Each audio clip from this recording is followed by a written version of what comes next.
అనాథ అనే చీకటి బ్రతుకులు వెలుగు అనే నీ దారిని వెతుకు. ఆ వెలుగునే నీలా ఉన్న బ్రతుకులకు నువ్వు దారిని చూపు.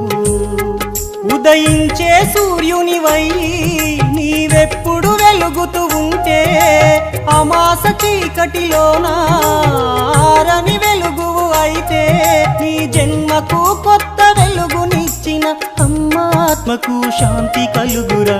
అనాథవని నువ్వు బాధపడకురా, ఎవరు లేరని దిగులు పడకురా. అనాథవని నువ్వు బాధపడకురా, ఎవరు లేరని దిగులు పడకురా. నీపై అమ్మకు కక్ష లేదురా, దేవుడేసిన పెద్ద శిక్షరా. అనాథవని నువ్వు బాధపడకురా, ఎవరు లేరని దిగులు పడకురా.